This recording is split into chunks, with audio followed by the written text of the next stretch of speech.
Good morning, welcome to week 4. I think I called this one You Do Make Friends with Salad, which you totally do. I guess I get a little bit triggered around the word salad because if you're eating mostly plants and you're coming up against people in society and everyday life going, oh, all you eat is salad. Well, no, all I eat a whole lot of plants. I eat so much produce. So I like to play around with that barrier of making friends with salad, however that may look. But the first recipe, and we've got a few that I'm going to continue to pop in with today, without all the chili and the harissa. That was ridiculous last week. I feel like it took 2 days for my eyes. Don't know what was going on. It was pretty intense. But happy to put my body on the line for you guys, right?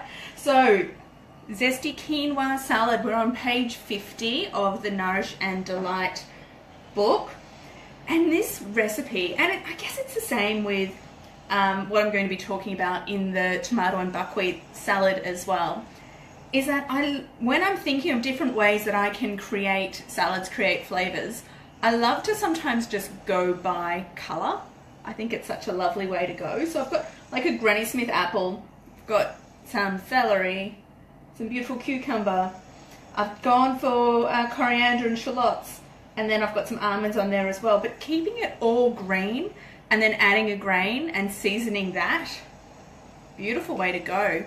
This module this week is going to see us start to use all the things we've used in the weeks before as variations on these salads and these recipes as they exist in the book, so that you can start to see how easy it is to actually put them together.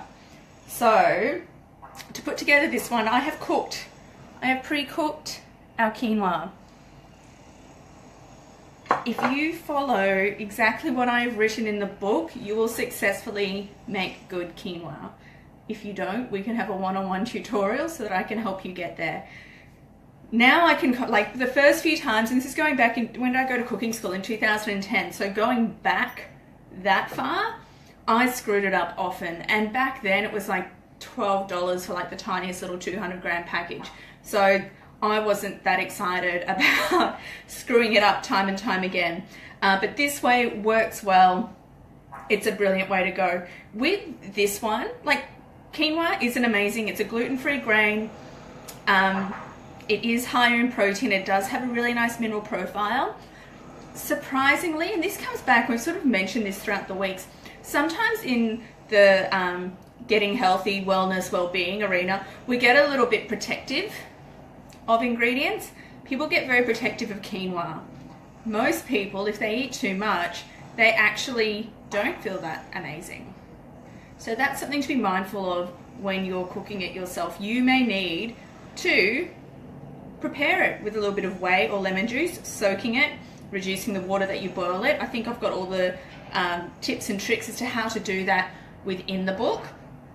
But failing that, there are so many other things you can eat. So if you cannot be stuffed to make quinoa because it makes you feel sick, you've got other things you can do. So no love lost. I think that's one of those things, and I was talking about it in a podcast this morning about activated almonds.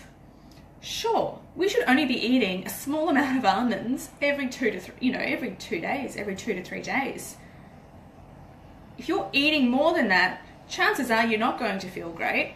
Activation will make it feel better. Do I need almonds in my life that much to consider activating the 90 grams that I'm having a week?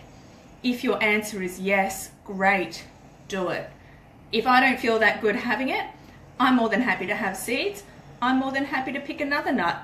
I'm happy not to have them at all. There are plenty of ways that we can mix and match all of the amazing natural foods that we have available to us to be able to eat intuitively for us. So yes, I am about optimizing things for digestion with a fair whack of common sense as well, and practicality.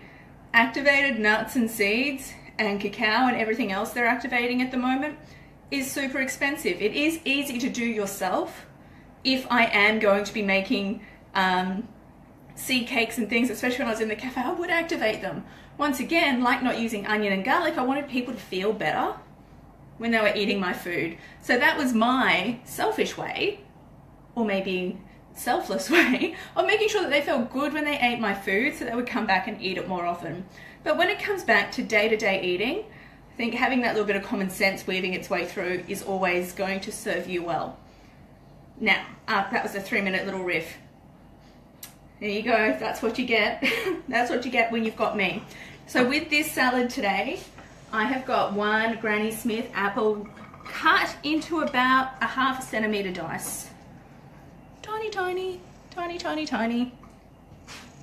That bitterness and freshness is amazing as a trans-seasonal, sort of like an autumn salad, because it gets our digestive systems working. It puckers up our cheeks. We start to produce that saliva that tells our gut that food is coming. So apple freshness, that little bit of acidity, is really great for our digestive system. In summer, it's super fresh and amazing too. So it's a bit of a win-win situation. Then I've got a cup of celery as well, cut into the same size. I have cut everything that we're using today into the same size because I think it's a lovely way to present it. And when we get to the buckwheat salad, I'm going to do it differently and talk about it a little bit further then. But I think it's just a nice way to think about presenting things differently as well. And then I've got one cucumber for my extra green for today, going into the salad as well, along with some coriander and some shallots. And I'm getting my hands amongst it today. Now, what shall I season this with? I am going to season it with a couple of tablespoons of our beautiful dukkha that we made back in week 2, I think. I'm going to go for a solid tablespoon of that. To that, I am going to zest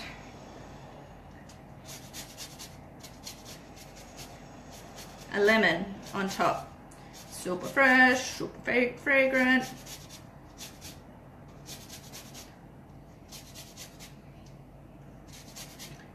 Like, I know if you're a master chef, you get in trouble as to whether how much pith you actually took off and how amazing you did. Generally, I guess this is the lazy cook / assembler part of me. Don't care that much. I'm happy for that lemony zesty thing. If I get some of the pith, the nutritionist in me is like, woohoo, bioflavonoids, hair, skin and nails, my immune system's going to love it. So probably the wrong person to be having that conversation with. These lemons are super juicy, so I'm just going to do the juice of half a lemon. This is going to obviously help the apple to stay nice, fresh, clean and white.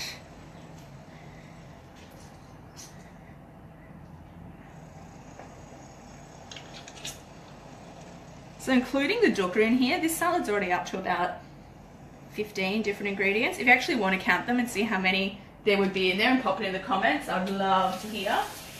And then I can use it again whenever I demonstrate this recipe. So it's teamwork, it's community. It's what I love about it. Going to mix. It smells amazing. So we have got all the herbs in there. If you want to keep it super green, a great place to be able to put pepitas in there. How amazing. So this is a full salad for 2 or a side salad for 4. The reason I tell you that is because portion size and grains is always an interesting thing. If you have, and I know because whenever I teach workshops, people always like put their hands up. I know, I've done it a million times. When we go to make a grain salad, we make far too much grain. We start adding the good bits to the grain, and suddenly we need to add more good bits. And before we know it, we've made a salad that can like feed 20 people that we're going to have to eat for the next 2 days, make into a frittata maybe, and then chuck it out because we just can't bear to see any more celery, apple, and cucumber, which is completely fair. So with that, I like to add my grain to the salad. The quantities that I've given you in that recipe, tried, tested, amazing, so you can just cook it and throw it together. But from that part of wanting to build your own salads and get a feel for portion control without actually having to think about it, adding half a cup to 3/4 of a cup per person to a dish is pretty much where it's at. So that's going to be 2 cups of quinoa, which, using my amazing measuring cups, I'm going to estimate to be that much. What am I going to do with the rest of it? Label it and freeze it. Cooked quinoa is an amazing job of thawing. Really handy to have on hand. You can chuck it into a minestrone soup, chuck it into a stir fry, and that's done and done. And because of the size of the little grains, it's going to defrost in no time at all. So it is something that you can take out of the freezer when you get home, when you haven't taken anything else out, and it's still going to bode very well for you. This is a very relaxed stirring of the beautiful salad. Now you will notice that I haven't added any oil. You can happily leave this one oil free.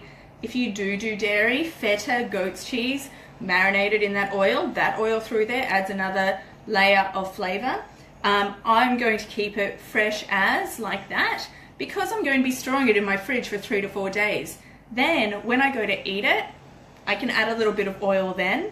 If I add oil now, it is going to absorb and I'm not going to realize it's there later and continue to add more and more. This will taste super fresh, delicious, amazing like this, but then I've got a little bit of tool up my sleeve as well. Now in the recipe I did add some almonds, so I'm going to put some almonds through this guy as well. And I did talk about figs. I know we've spoken about how amazing figs are. These guys here, I left them out because we've got all the apple. Beautiful place, this salad, for currants, for diced up fig, for halved beautiful little goji berries. Gorgeous way to do it. Currants of course are the easiest because you don't have to cut them. Once again my laziness prevails. And there we go. Let me show you. Hi.